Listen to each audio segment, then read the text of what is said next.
You get paid, and then before you know it, it's gone. When it comes to payday, it's hard to know the best things to do with your money. If you're new here, I'm Nick, former investment analyst, and in this video, I'm going to walk you through the 6 steps you need to do as soon as you get paid. Step 1 is all about getting a reference point and creating a baseline to work from. There's an effect at play here called the ostrich effect. This is where we avoid negative information. We'd rather not know about the state of our finances. This goes somewhat to explaining why 40% in the UK and nearly 2/3 in the US say they're living paycheck to paycheck. Now, clearly there's some caveats with that stat. There's going to be obviously a lot of bigger issues in terms of why potentially people are living paycheck to paycheck, but there's also a lot of people in those stats that are also really high earners earning well over 6 figures that still feel like they're living paycheck to paycheck. And that's just because they don't have any idea of where their money is going on a regular basis. So the first thing we need to do is clearly calculate what is our income and what is our outgoings. And then within that, we need to calculate what is our absolute essential living costs. So we've got our housing costs, either rent or mortgage. We've got our food, any other bills associated with that. So every regular payments that we've got coming out. So regular payments that are coming out every month, that is essential for us to live. We want to aim for this figure to be 60% of our net income, preferably closer to 50%. At this point, if it's over those percentages, then this is where we need to have a look at how we can slightly move that needle. So first, on the income side of it, is there any extra work, any overtime, any possibility of increasing that income slightly? On the outgoing side, is there any movement in terms of our housing costs? Can we potentially look at our energy bills and look at the tariffs that we've got currently going on? What is our phone contract? Even down to those, really small expenses. Do we need that expensive contract? Do I need this subscription? Look at all of these eccentric expenses and see how that changes that percentage. Now we have our baseline for reference, we can move on to step 2, and that's starting our emergency fund and what I'd call a quick solution fund. Now we're just looking to save 1 month of our living expenses so far. We will build out that emergency fund later down the line, but for now we're just focusing on 1 month. And this is all about the psychological effect. It's that peace of mind for unexpected expenses that may come up, whether it's your car breaks down, the boiler breaks, emergency healthcare. This step is not what is best on paper necessarily in terms of, I can get more on investment return somewhere else. This is money that we want to park aside to give us that peace of mind and to reduce that psychological anxiety. It's also going to mean that if some of these unexpected expenses do come up, we're not going to have to take out a loan, which essentially we might have to pay some high interest on, which moves us on to step 3. This is all about reducing high interest debt. There's 2 different methods we can use for this, the avalanche method and the snowball method. On paper, the quickest way to reduce that debt is via the avalanche method. And this is where we're going to rank all of the debt that we have and rank it by the interest rate that is on it. And we're going to start from the top and pay off the highest interest rate on those loans. The other method, the snowball method, is where we're going to pick out and rank them by the size of those loans. So we're going to pay off the smallest first. And what this means is that we feel like we have some momentum.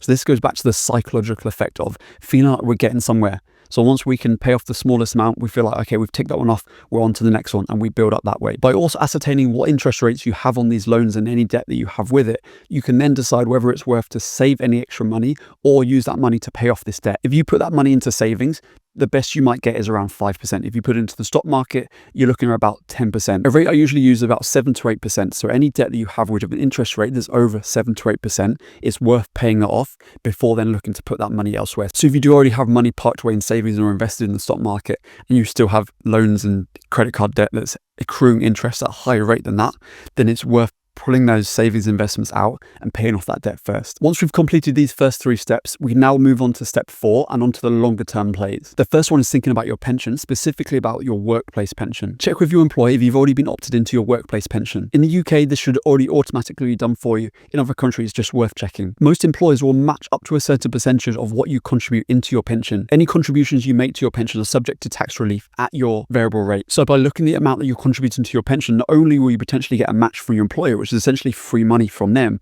but you're also going to get tax relief on your contributions as well. Step 5 is now about building out that emergency fund. So we've already got 1 month saved up, but now we want to increase that to at least 3 months, preferably 6 and above. So using that baseline and the reference point that we calculated in step 1, we can now ascertain how much we'd need to save to have, say, 6 months of essential living expenses saved away for, say, for example, we lose our job. We don't want to be forced into taking the next available job. We want to have that peace of mind and that psychological effect of not having to worry about, or what if I lose my income for a few months, or what if I have this unexpected big expense that comes up. You want to have this money parked away in easy access accounts, preferably somewhere with a decent interest rate, somewhere where you can easily access, and also preferably tax-free. This leads us on to step 6, which is utilizing tax-free accounts. In the UK, you you can invest up to £20,000 per year into an ISA, and that could be even to a cash ISA, a stocks and shares ISA, or a mixture of the two. Now, if you're not fully utilizing your stocks and shares ISA allowance, then it makes sense holding that emergency fund in a cash ISA. In the US, this will be utilizing something like a Roth IRA. This is about letting your money grow. You want the stock market to do the work for you.